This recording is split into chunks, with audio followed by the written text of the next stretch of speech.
os conhecimentos. Então, diante disso, expresso minha gratidão ao Daniel e começaremos fazendo a leitura de harmonização do livro Vinha de Luz, psicografado por Francisco Cândido Xavier, a mensagem Esperança. Porque tudo que dantes foi escrito para nosso ensino foi escrito, para que pela paciência e consolação das Escrituras tenhamos esperança. Paulo, carta aos Romanos, capítulo 15, versículo 4. A esperança é a luz do cristão. Nem todos conseguem, por enquanto, o voo sublime da fé, mas a força da esperança é tesouro comum. Nem todos podem oferecer, quando querem, o pão do corpo e a lição espiritual, mas ninguém na terra está impedido de espalhar os benefícios da esperança. A dor costuma agitar os que se encontram no vale da sombra e da morte, onde o medo estabelece atritos e onde a aflição percebe o ranger de dentes, nas trevas exteriores. Mas existe a luz interior que é a esperança. A negação humana declara falências, lavra atestados de impossibilidade, traça inextricáveis labirintos. No entanto, a esperança vem de cima, à maneira do sol que ilumina do alto e alimenta as sementeiras novas, desperta propósitos diferentes, cria modificações redentoras e descerra visões mais altas. A noite espera o dia, o fruto, o verme, o porvir. O homem, ainda mesmo que se mergulhe na descrença ou na dúvida, na lágrima ou na dilaceração, será socorrido por Deus com a indicação do futuro. Jesus, na condição de mestre divino, sabe que os aprendizes nem sempre poderão acertar inteiramente, que os erros são próprios da escola evolutiva, e por isto mesmo, a esperança é um dos cânticos sublimes do seu evangelho de amor. Imensas têm sido até hoje as nossas quedas, mas a confiança no Cristo é sempre maior. Não nos percamos em lamentações. Todo momento é instante de ouvir aquele que pronunciou o vinde a mim. Levantemo-nos e prossigamos, convictos de que o Senhor nos ofereceu a luz da esperança, a fim de acendermos em nós mesmos a luz da santificação espiritual. Convido a todos os irmãos presentes e que acompanham pela internet, convido a todos a fecharem os seus olhos, a elevarem os pensamentos a Jesus, o bom pastor de nossas almas.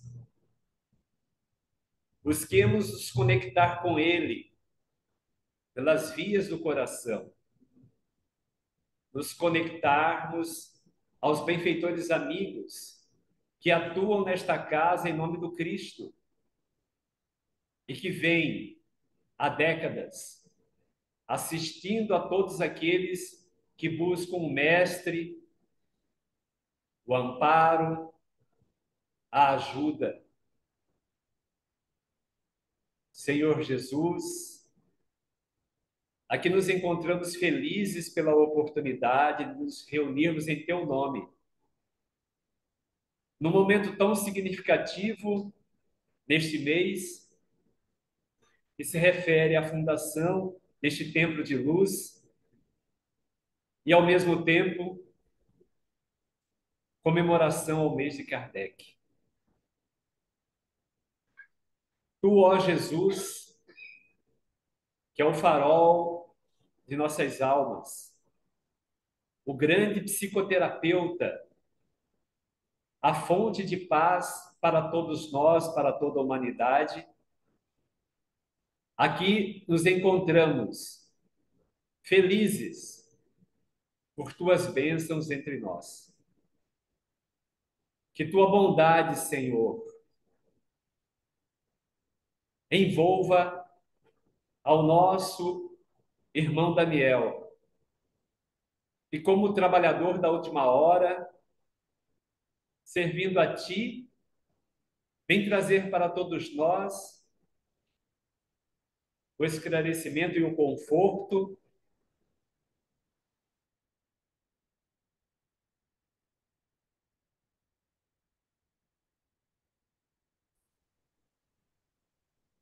Abençoa-o, Senhor, para que, amparados por vós, possa tocar no coração de cada um de nós e sairmos daqui esperançosos por dias melhores. Gratidão, Jesus. Gratidão, benfeitores amigos. E passo a palavra agora ao nosso irmão Daniel. Fique à vontade, Daniel. Obrigado, Wagner. Boa tarde a todos. Que a paz do Mestre Jesus esteja conosco e nos abençoe na tarde de hoje. A criatura humana iniciou a sua jornada evolutiva na condição de alma que se desanimalizou, libertando-se da ganga dos instintos que lhes caracterizava a estrutura espiritual, encontrando marcas mais expressivas no medo e na agressividade, que lhe foram moldando a experiência religiosa, as guerras, a luta contra os clãs. Os deuses lhe marcaram a caminhada, lhe tisnando os passos em cada vento que soprava na floresta. A criatura humana se dava conta das forças divinas, mas não se dava conta que a experiência espiritual era também parte das projeções do seu inconsciente, caracterizada pelo pensamento mágico, que se eliminavam do inconsciente profundo, projetando as suas experiências espirituais na natureza. À medida que essa criatura caminhava, perdida entre seus obsessores, alucinada nas suas fantasias, lutando contra tribos opostas a si mesmo, na busca da agressividade, conquistar o terreno, um pedaço de pão, o alimento, a libertação da furna, através do medo e da agressividade, se lhe marcava o pensamento mágico por onde caminhava, caracterizando-lhe a experiência religiosa em todas as instâncias da existência. O pensamento mágico se apoia nas forças do inconsciente profundo e vai caracterizar o que Allan Kardec veio chamar do primeiro período religioso da humanidade de experiência religiosa não raciocinada. A fé não raciocinada para Allan Kardec. Essa fé que se apoia nas forças do inconsciente, que torna a realidade interna como uma realidade externa que se elimina das forças da própria alma. A realidade externa é substituída pela realidade psíquica, como uma projeção. Cria a realidade, uma vez de captar a realidade, distorcendo a sua experiência espiritual. A realidade não vem da experiência, mas a realidade vem do inconsciente. Dificulta o aprendizado a partir da experiência. Isso mantém a estrutura do mundo interno, mas lhe limita a penetração na consciência divina e na experiência de Deus. É essa criatura humana aos poucos que foi se libertando do politeísmo, das divindades que eram caprichosas, que lhe exigiam os rituais, onde o indivíduo conquistava através da barganha a própria felicidade, foi lentamente caminhando da consciência mágica e mítica na direção do Deus único de Israel, pregada pelos hebreus do monoteísmo, libertando-se lentamente do politeísmo pagão. Essa experiência religiosa que caminhava evolutivamente, expressando a realidade da psique humana, que saía do inconsciente coletivo, caminhando para a consciência lógico-racional, agora acreditava na existência de um único Deus. mas essa experiência marcou a alma humana, trazendo profundos sofrimentos.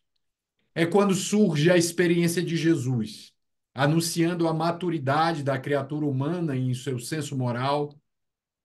Mas Jesus, sabendo que a alma ainda se mergulhava em profunda sombra, decidiu por eleição escolher a dor e o sofrimento da cruz como resposta à entrega do seu amor, na tentativa de dar início à libertação da consciência humana da sua agressividade de natureza animal.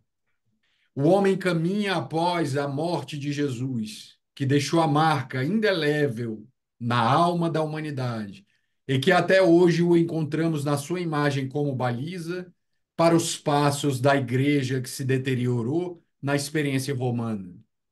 Ali surge uma nova mitologia, a mitologia do Deus único dos pecados, a mitologia do Deus que encontrou representantes na terra, os clérigos, a experiência que foi lentamente conduzida por uma das maiores sombras que viu a humanidade na experiência da Inquisição.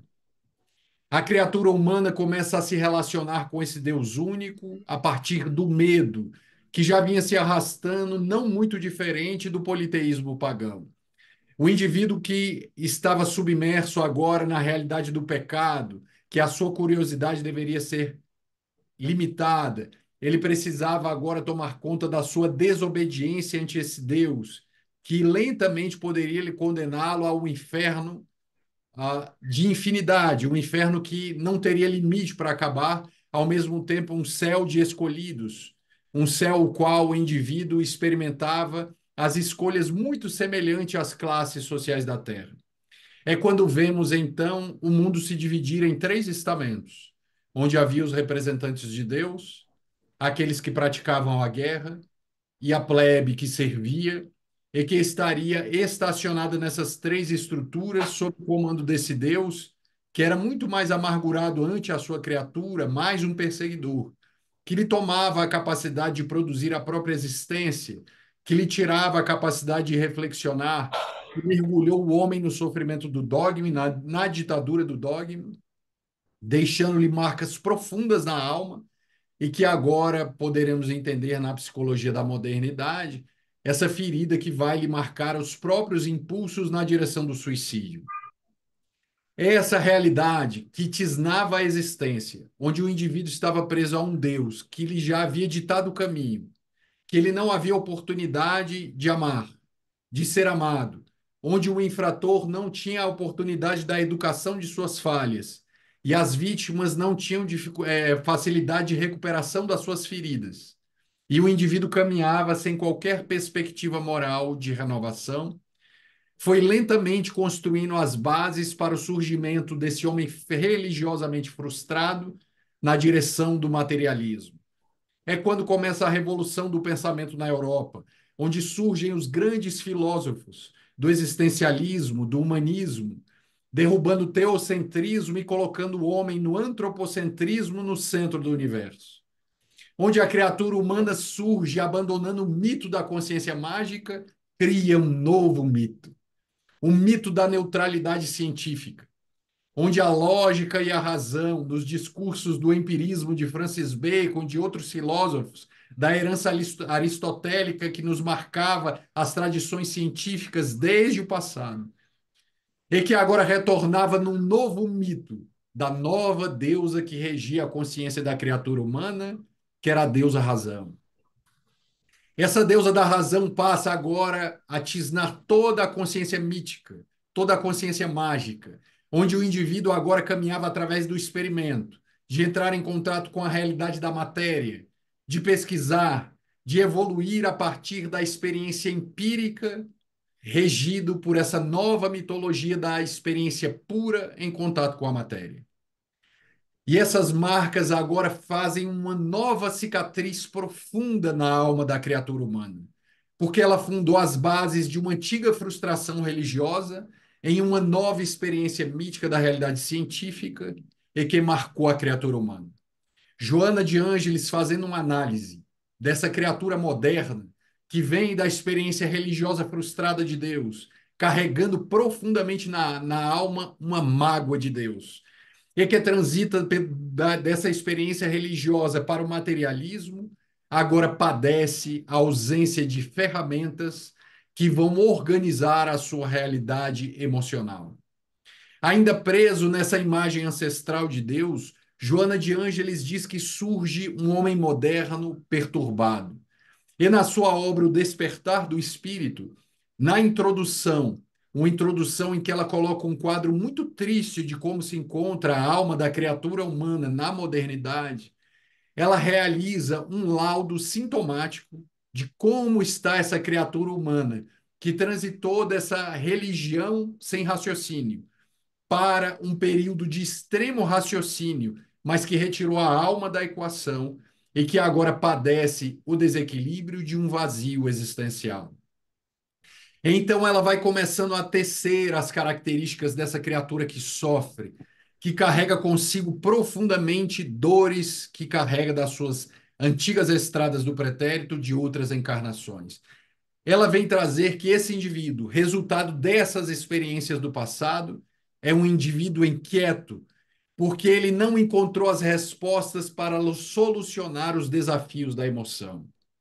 É um indivíduo em sofrimento, porque não lhe chega um convite à renovação e entendendo que a dor que lhe chega, uma dor vazia, neurótica, que é apenas uma interrupção dos seus prazeres sensoriais e imediatistas, é que ele, na dor, não consegue ver qualquer perspectiva de transformação.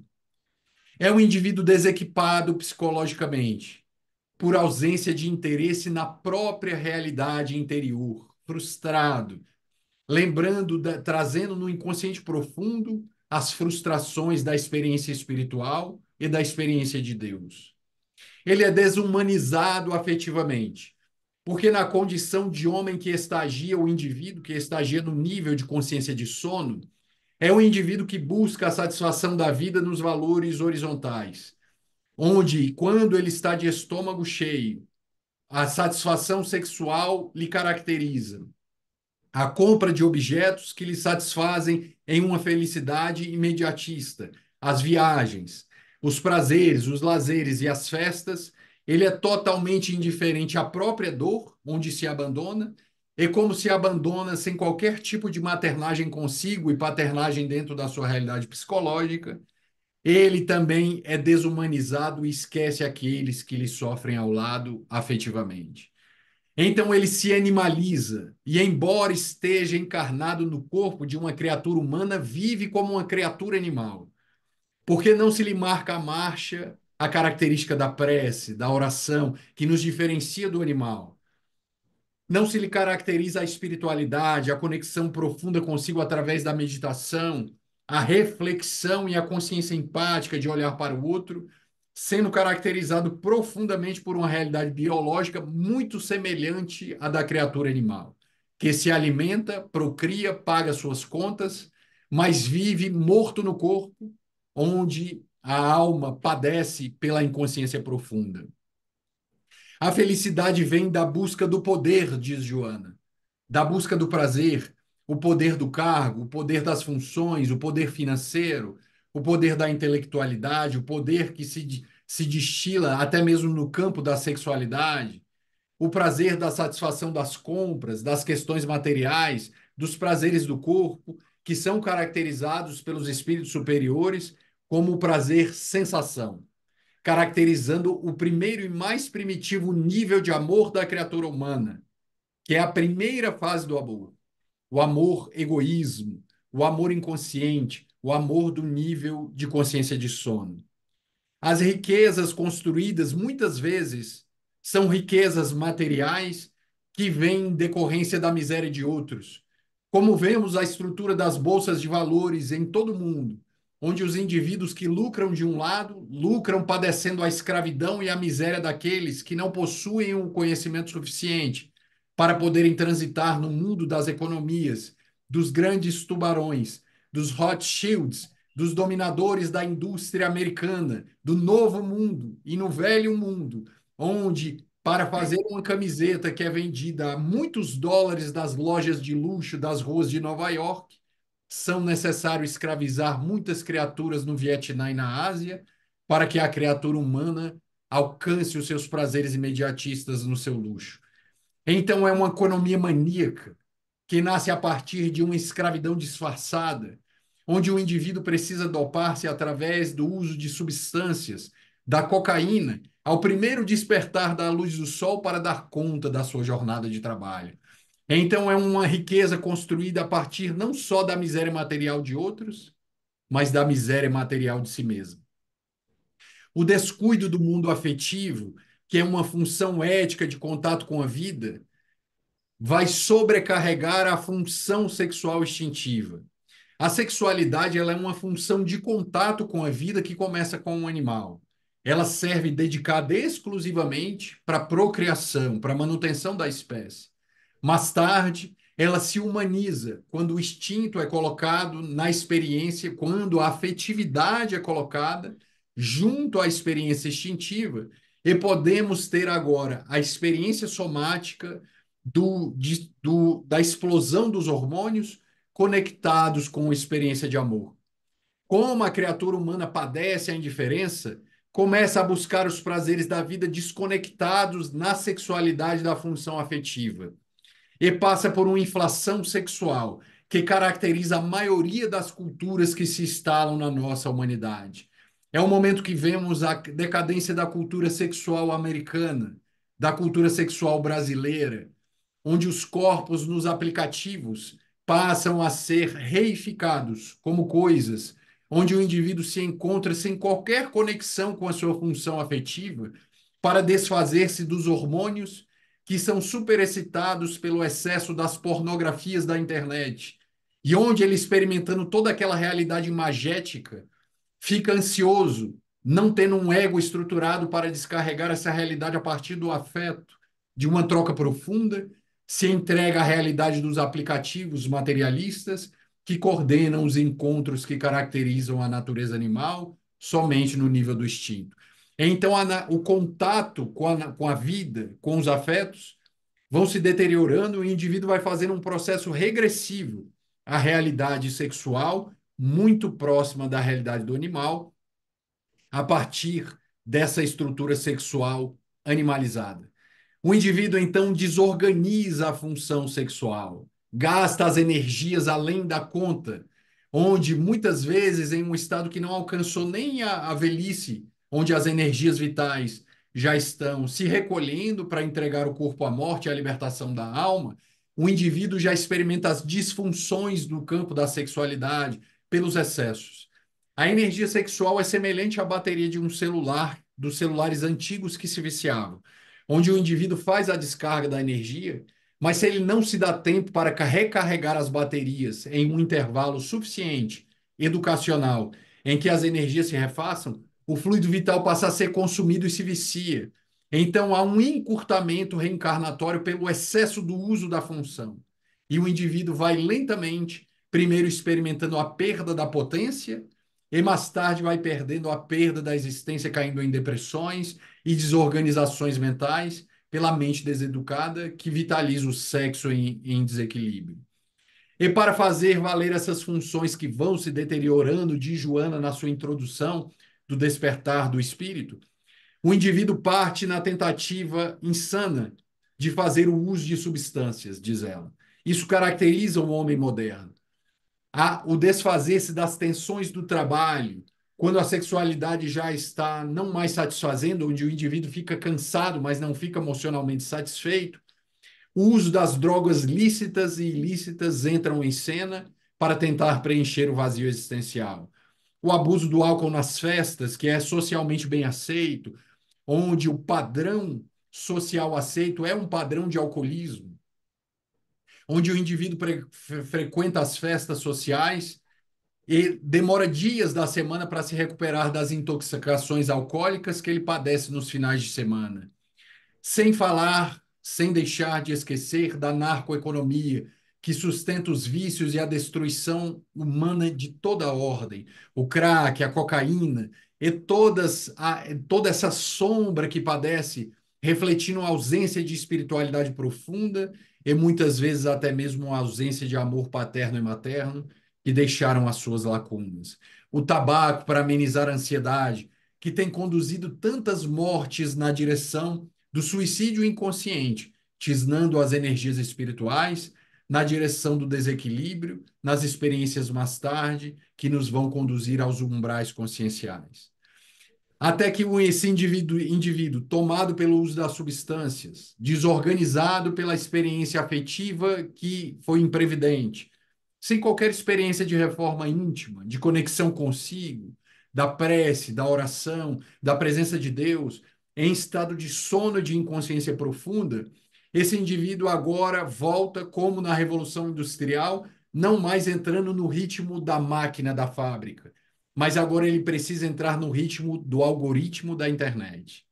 Um indivíduo que agora precisa entrar no ritmo do Instagram, as postagens, o imediatismo. O indivíduo se vê escravo, porque se ele não postar 24 horas do dia para satisfazer o seu público de seguidores insanos, ele não consegue manter os seguidores que logo lhe esquecem no ostracismo das suas experiências.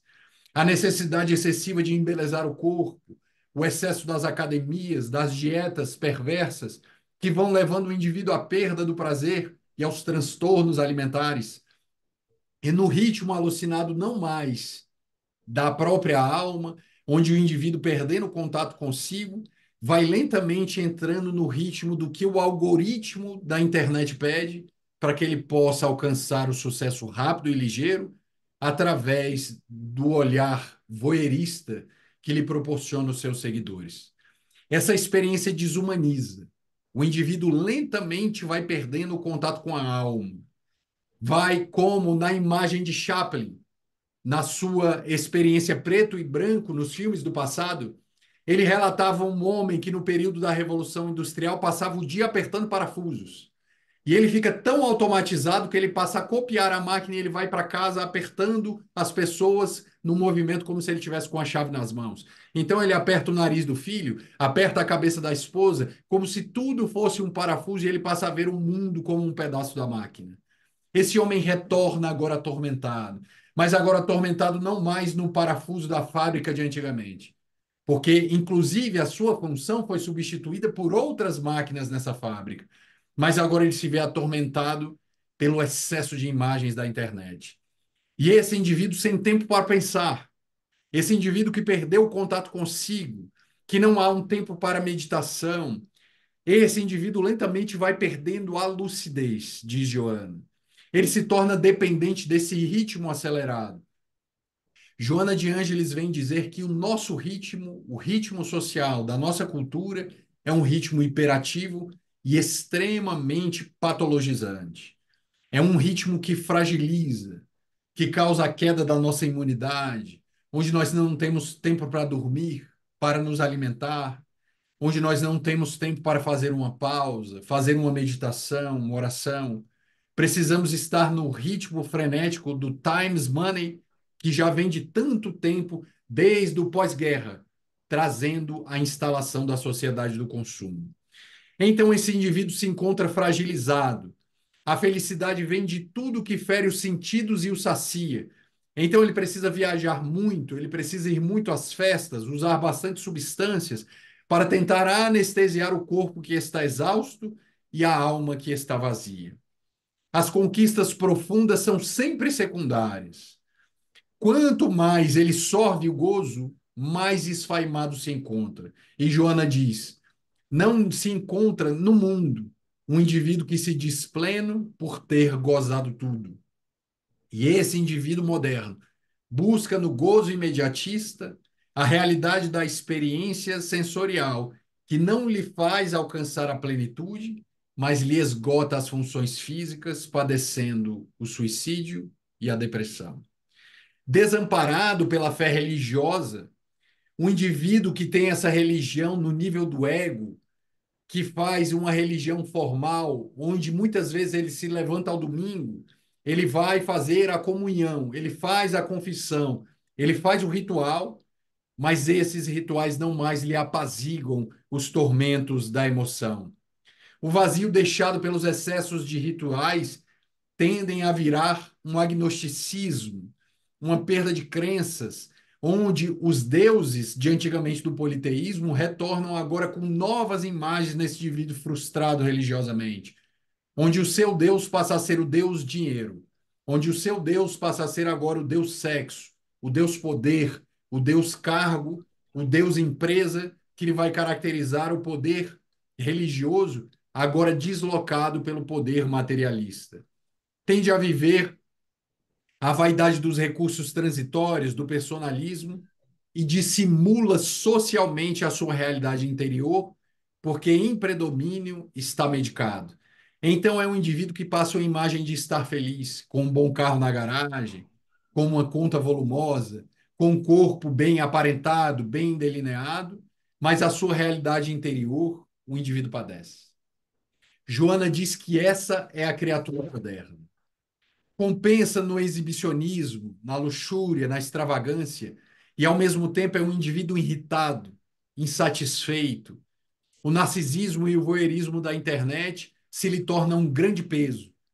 Ele precisa sustentar nos reflexos da imagem das redes sociais a ânsia de ser visto no voyeurismo da curiosidade infantil. Não consegue enxergar uma alternativa de mudança. A religião não lhe preenche. Sente um vazio existencial, carente de amor e de respeito e dignidade. Não se dignifica porque abandonou-se a si mesmo como criatura espiritual. Abandona-se afetivamente porque reflete a criança ferida que foi abandonada pelos pais e não recebendo a educação religiosa, perdeu-se no caminho.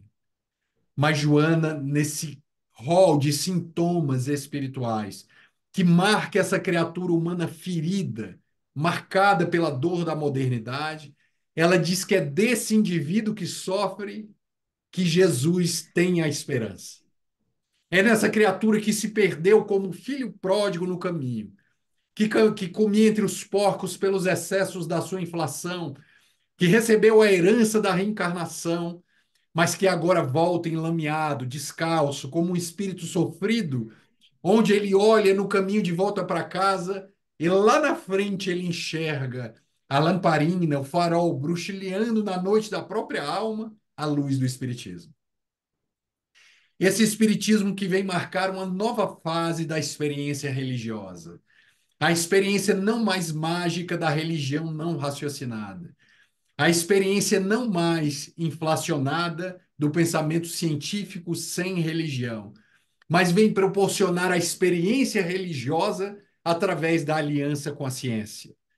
Ele encontra esse homem marcado, traumatizado, que queria negociar a felicidade mediante rituais com Deus, que sente-se coibido na sua liberdade ancestral diante desse Deus punitivo, que tinha a realidade da experiência da religião de maneira formal, mas que não tinha qualquer conexão com o seu mundo afetivo. O comportamento religioso é conveniente ao invés do ideal profundo da caridade. Os dogmas que eram determinantes da sua vida, que deveria ser aceito sem crítica, sem possibilidade de reflexão transformadora e que lhe tiravam a capacidade do livre-arbítrio e de construção da própria felicidade. Essa experiência religiosa criou uma mágoa profunda em nós de Deus, de Joana de Ângeles. Ela diz que esse contato com esse Deus do período da Inquisição, do período do politeísmo, esse Deus do período medieval, nos deixou um trauma profundo na alma que nos marcou a existência e todas as vezes que reencarnamos se nos ativa no mundo interior quando estamos passando por dificuldade, uma rebelião contra Deus. Aqueles que sucumbem a essa rebelião interna, que na realidade é um grande trauma reencarnatório da nossa experiência religiosa do passado, muitas vezes caem no suicídio como uma revolta contra Deus. Esse Deus que não nos amou e que criou a existência quase como perversidade para nos conduzir como peças em um tabuleiro ao seu capricho. Isso causou um ressentimento de Joana de Ângeles, porque na nossa experiência religiosa, onde nós éramos massacrados por esse Deus, nós nos víamos com uma raiva, um ódio, uma vontade agressiva de nos vingarmos, Mas como se vingar de um ser que não tem corpo, que não existe materialmente? Então, Joana nos ensina que essa agressividade ela fez um movimento regressivo. Nós tivemos que engolir essa raiva. Porque nós não tivemos a oportunidade de ir à desforra contra Deus. Mas esse Deus do período ancestral, desse período da religião inconsciente. É essa criatura engolindo essa agressividade. Quando a agressividade sai da consciência, ela deixa-nos ressentidos. Esse ressentimento surge como um recolhimento da raiva na direção do inconsciente profundo, por não ter tido a oportunidade de destilar essa raiva na direção de Deus. Então ficamos rebeldes, magoados, revoltados contra a vida. E se observarmos, todos os atos de suicídio são atos políticos. São atos que passam uma mensagem. São atos que todas as formas de se matar, de se suicidar, é uma forma de agredir a si mesmo, passando uma mensagem para a família e agredindo a própria vida, onde o indivíduo se vê impotente. É essa agressividade, esse ódio que nos marca, que nos caracteriza, ele é, na realidade, um trabalho da nossa própria agressividade, tramando a nossa própria autodestruição, que não conseguimos destruir a vida por não suportar as leis de Deus. Mas dentro dessa realidade sofrida, desse materialismo, é nessa criatura que Jesus vê a salvação. É em nós, nesse indivíduo neurótico. Somos nós, os espíritas, que somos as almas sofridas de ontem, mas que trazemos na intimidade do ser um sussurro de esperança de que existe o Deus de Jesus, o Deus de amor, a proposta desse Deus que nos liberta e que vem nos explicar que há uma justiça plena, que não precisamos nos revoltar, uma justiça em que o infrator nunca escapa e que a vítima sempre se recupera. Fazendo valer na nossa intimidade, o Espiritismo veio nos reconciliar com Deus, nos libertar do materialismo e nos erguer para a nossa realidade espiritual. Então há uma justiça de educação espiritual, onde o inferno, na realidade, é um inferno consciencial transitório, e que desde que nos demos a oportunidade de amar, sairemos de lá. Mas se insistirmos no ódio, na rebeldia contra as leis universais da vida, sem escutarmos na acústica da nossa alma esse amor de Deus, lá permaneceremos até nos tisnar o cansaço e escolhermos pelo caminho do amor. Mas há infinitamente a possibilidade de recuperar-nos. Surge o livre-arbítrio outra vez. Não é esse Deus que nos mina a capacidade de construir a própria existência. Ele nos dá a liberdade de pensar, de raciocinar a experiência religiosa, de conhecer as suas leis através do pensamento científico, em nos libertarmos de nós mesmos através da biologia, da sociologia, da química, da psicologia e da física, que são as principais ciências da humanidade, cujo no centro dessas ciências está a biologia, que conta a história da nossa caminhada e que nada mais é do que o pensamento de Deus escrito na natureza. E no dia que a biologia se libertar do materialismo, ela será a mãe de todas as ciências, porque ela refletirá o pensamento de Deus na natureza, que é toda a construção da alma da criatura humana e que se verte agora nessa tão bela psicologia que nos direciona na caminhada do amor. Então, não mais a ditadura divina, a ditadura do pecador, que está fadado à dor infernal para a eternidade. Agora é a meritocracia ensinada pelo Espiritismo. Que desde o esforço, que tu abandones as queixas da tua criança ferida, que tu se entregues com esforço ao estudo de si mesmo, das leis que regem a psique, das leis que regem a natureza, o indivíduo, através do mérito de suas próprias obras, vai lentamente costurando o tecido habitual de seu pensamento, a sua própria aura, essa cúpula de energia que nos circunda e nela respiramos, e que ela pode ser uma câmara de gás odienta, mas ela pode ser o clima dos anjos no perfume das flores do amor, e que nós mesmos construímos na nossa realidade evolutiva. Surge não mais o dogma destrutivo, a ditadura divina, mas surge a fatalidade. a fatalidade que estamos todos nós destinados à felicidade. Esse Deus que nos cria para sermos felizes e que ele pede apenas que caminhemos raciocinando, reflexionando na proposta de Jesus no amar a si mesmo, na psicologia reflexiva, no mergulho interno, no autoconhecimento para desenvolver o autoamor, e na segunda fase consciencial da proposta de Jesus, que é a consciência empática, a consciência que olha o outro, a consciência da caridade, a consciência do amor.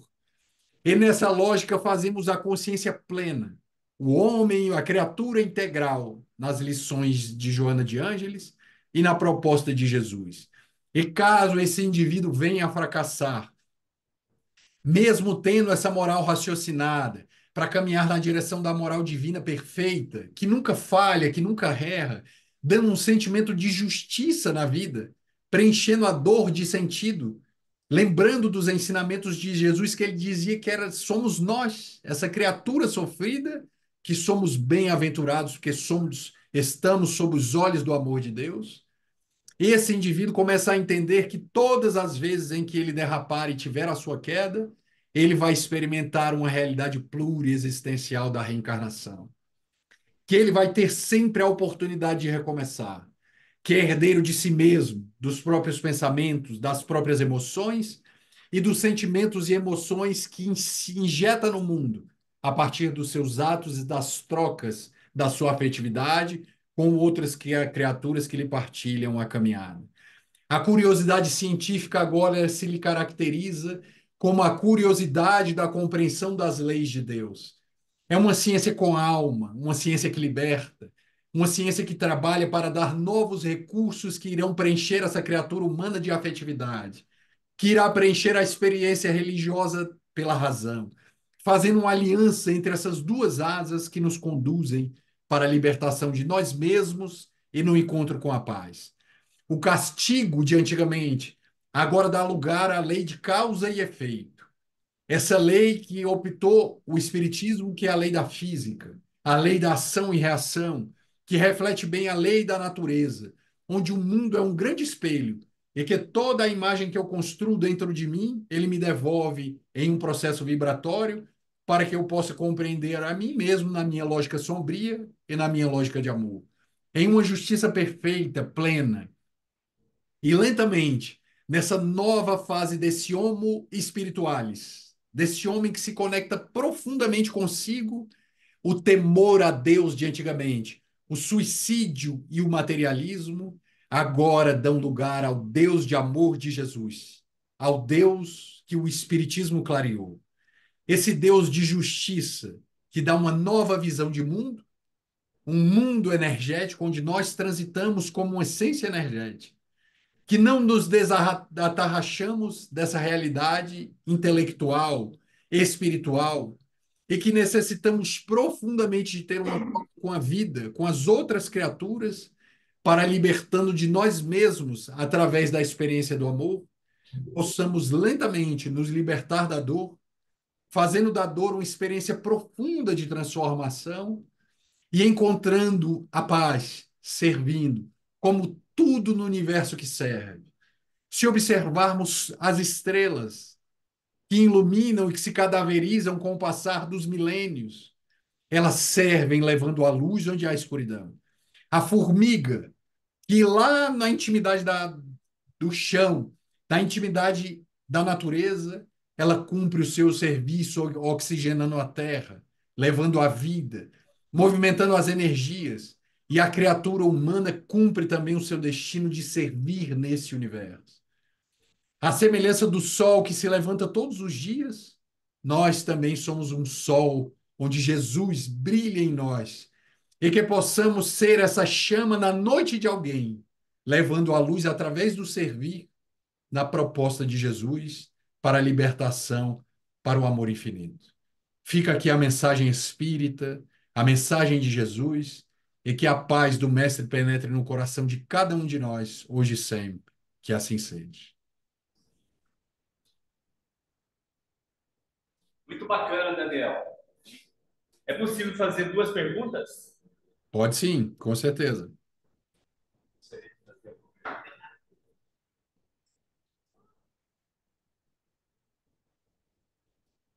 Tem irmãs em nossa casa que realiza o serviço de capelania no Hospital do Câncer.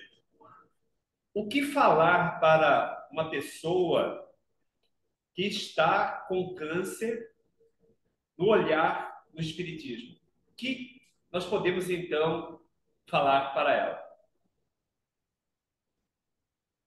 Primeiro é necessário captar a realidade espiritual desse indivíduo. Todos nós temos uma experiência espiritual diferente. Se for um espírita, fica mais fácil dar o alento porque dialogaremos na nossa realidade espiritual compatível. Caso o indivíduo ainda esteja bloqueado para a realidade afetiva, da realidade espiritual, é necessário começar a dar o afeto a partir da nossa presença física, de um olhar, de escutar, sem necessariamente fazer uma pregação que irá violentar aquela psique que não se acostumou durante toda a existência a pensar na imagem de Deus ou da espiritualidade.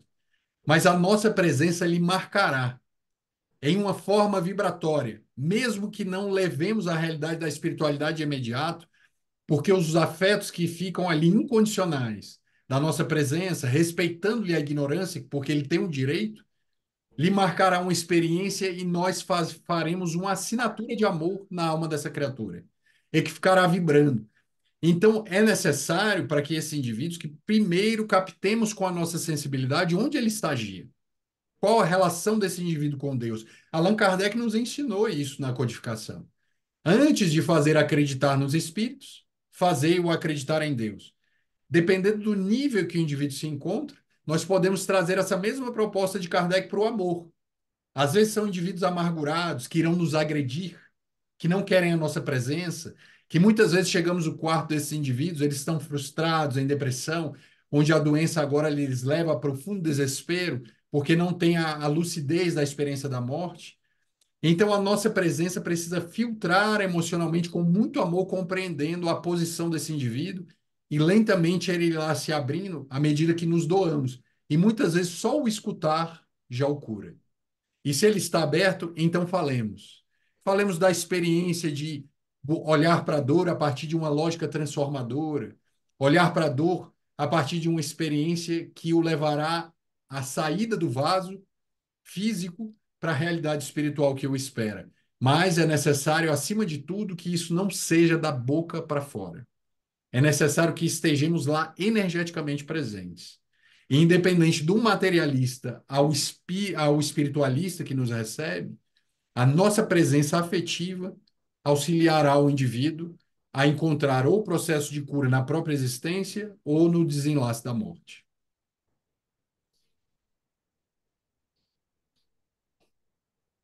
Daniel, em relação ao suicídio, no livro Obras Póstumas, existe uma mensagem informando que nessa época de transição, a quantidade de suicídios iria aumentar. Existe uma mensagem de Valdo Franco, uma palestra, ele falando sobre isso, que ia intensificar nesse período que nós estamos vivendo atualmente. Qual a orientação que você daria para os jovens?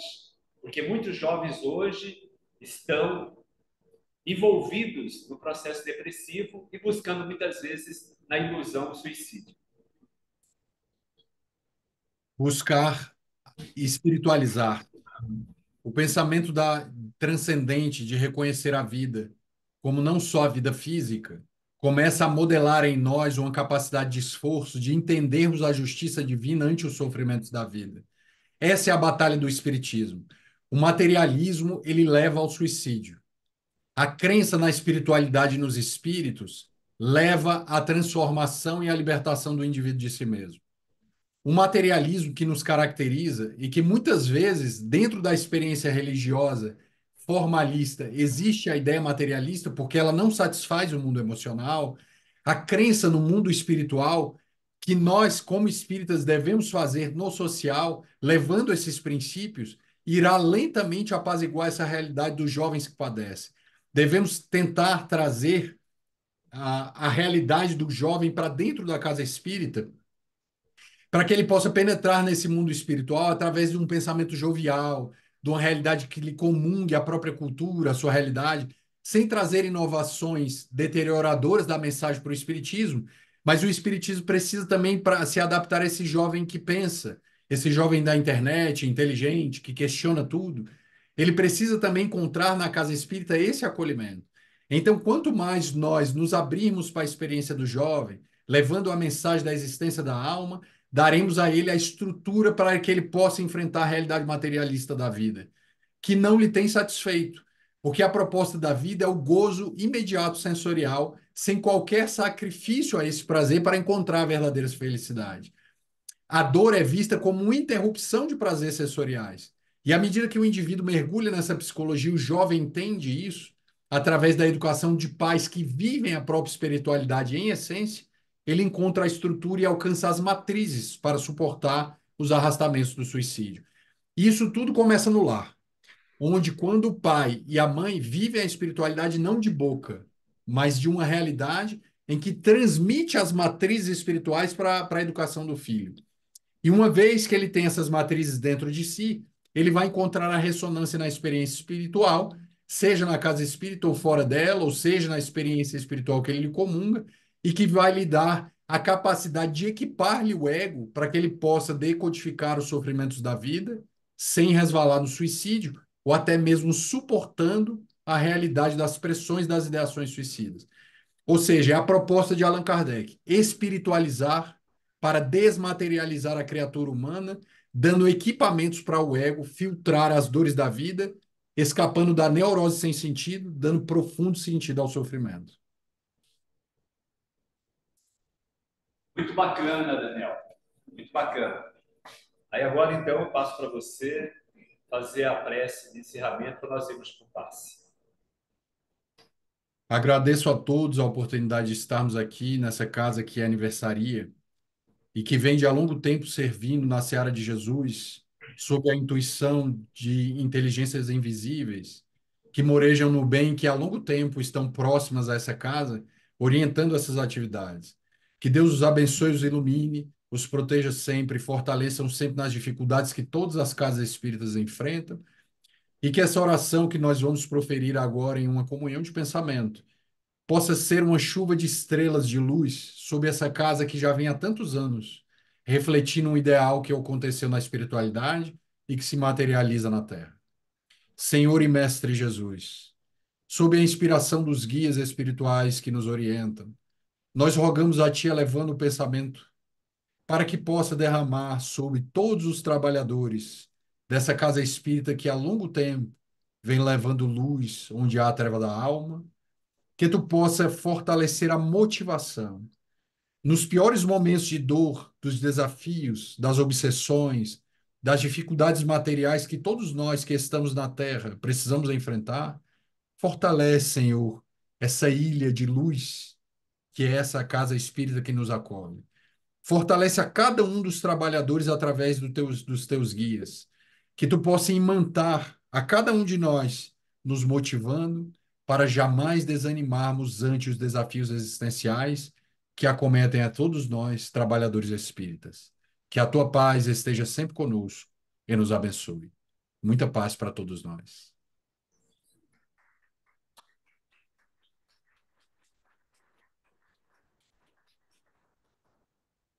Gratidão, Daniel, pelas reflexões, por ter aceito o convite de compartilhar conosco esses momentos do aniversário da nossa casa e que outras oportunidades ocorram para que a gente possa entrelaçar ainda mais os laços dos espíritas daqui do Mato Grosso com os espíritos do Distrito Federal. Um abraço a todos vocês daí e podem contar conosco. Estamos juntos. É uma grande alegria, agradeço mais uma vez o convite. Desejo muita paz a todos vocês. Agradeço ao Wagner pelo contato que teve com a Márcia Leon, que é a presidente da nossa instituição aqui em Brasília. E com certeza teremos outras oportunidades para estudarmos juntos essa realidade do Espiritismo e de Jesus. Muita paz para todos nós. Gratidão. Então, os passistas, por favor.